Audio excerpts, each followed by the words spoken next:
Specially ఆంటీలను love చేద్దాం అనేది నా ఇంటెన్షన్ కాదు. ఈ ఆంటీ నన్ను బాగా చూసుకుంటుండే, అంటే వాళ్ళ ఇంటికి పోయిన ఆంటీని మీరు చూసుకురంట కదా.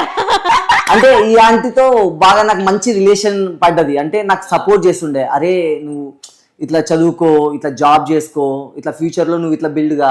అంటే మీరేం చేస్తుండే? నేను అప్పుడు డిగ్రీ అయిపోయింది, నాది డిగ్రీ అయిపోయి ఖాళీ కూర్చున్నాను. కరోనా టైంలో నువ్వు ఇట్లే ఖాళీ కూర్చుంటావా, ఇంకా పోవా బయటికి? డబ్బులు ఎట్లా వస్తాయి నీకు?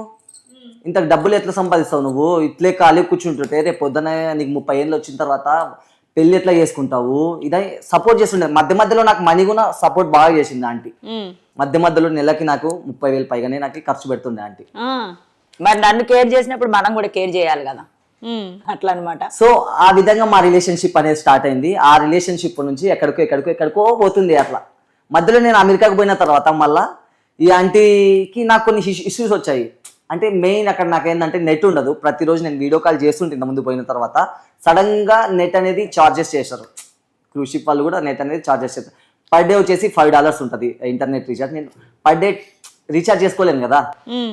సో ఈమెతో అందుకే కాంటాక్ట్స్ తగ్గించాను కొంచెం. ఈమె ఏమనుకుంది, అక్కడ పోయిన తర్వాత నేను అమ్మాయిలతో వీడియోస్ చేస్తుంటా కదా, అక్కడ పోయిన తర్వాత అమెరికాకి పోయిన తర్వాత ఆ వీడియోలు చూసి నువ్వు నన్ను మర్చిపోయినావు, నువ్వు మొత్తం వాళ్ళతోనే ఎంజాయ్ చేస్తున్నావు, ఇప్పుడు నన్ను పట్టించుకునేది ఎవడు? అంటే ఈ పాత చింతకాయ పచ్చడి ఇప్పుడెందుకు నీకు? అక్కడ ఫ్రెష్ గా మంచి కొత్త ఆవకాయ లాంటి అమ్మాయిలు ఉన్నారు, అందరూ కీకో అంటుంటే ఈయన గారు మామే చూడు మామే అనుకుంటే చేసి ఇవ్వడు అనమాట. అప్పుడు నాకు ఎట్లుంటది, నువ్వు ఆంటీలు అంటే ఇష్టం అని చెప్పి నా దగ్గరికి వచ్చి చెప్పావు ఆల్రెడీ, అప్పుడు అక్కడ ఇంకొక ఆంటీకి తగులుకో అని గ్యారంటీ ఏంటి?